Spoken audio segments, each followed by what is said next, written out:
2002માં મહાનગરપાલિકા બન્યા છતાં જૂનાગઢમાં શિક્ષણ વિભાગની નથી થઈ શરૂઆત। રાજ્યની અન્ય મહાનગરપાલિકાઓમાં પ્રાથમિક શિક્ષણનો તમામ વહીવટ મનપા સંભાળે છે, ત્યારે જૂનાગઢમાં શિક્ષણ વિભાગની જવાબદારી હજી સુધી જિલ્લા પંચાયત ઉપર જ છે।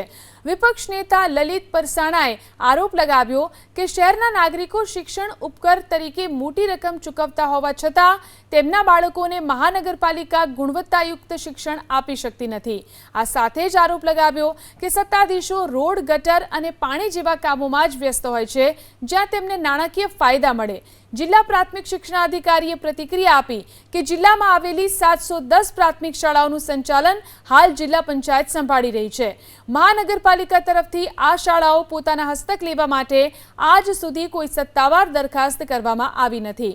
તો મનપા કમિશનર તેજસ પરમારનું કહેવું છે કે મનપા બન્યા બાદ શિક્ષણ વિભાગ માટે કોઈ અલગ સેટઅપ બનાવવામાં આવ્યો નથી।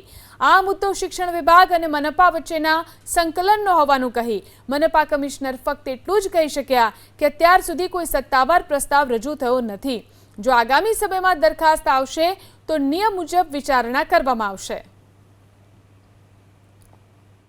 ખરેખર આવડી બધી સરકાર હોય તો અત્યારે સારામાં સારી લેટેસ્ટ પ્લેગ્રાઉન્ડ સાથેની શાળાઓ બનાવવામાં આવે તો જૂનાગઢનું જે શિક્ષણ સ્તર છે એ ઊંચું જાય અને દેશને પણ શિક્ષક અને સારા જે યુવાનો છે એ મળે। ખરેખર આ બાબતે ખૂબ ઊંડું વિચાર કરી તાત્કાલિક શાસનાધિકારીની નિમણૂક કરી જે વર્ષોથી જગ્યાઓ ખાલી છે એની નિમણૂક કરી અને શિક્ષણ ક્ષેત્રે જૂનાગઢને ફ્રી અને સારામાં સારી સુવિધા ટેક્સ ભરે છે તો એને મળવી જોઈએ। અને આ 710 તમામ શાળાનું સંચાલન અત્યારે જિલ્લા પંચાયત હસ્તક જ છે। મહાનગરપાલિકા હસ્તક એક પણ શાળા નથી હાલમાં। મહાનગરપાલિકા જ્યારથી અસ્તિત્વમાં આવી ત્યારથી આ સેટઅપમાં આ જગ્યા પણ નથી, એટલે આપણે અત્યારે એ કાર્યભાર મહાનગરપાલિકા દ્વારા સંભાળવામાં આવતો નથી, પરંતુ શિક્ષણ વિભાગ દ્વારા આ કામગીરી સુચારુ રૂપે કરવામાં આવે છે।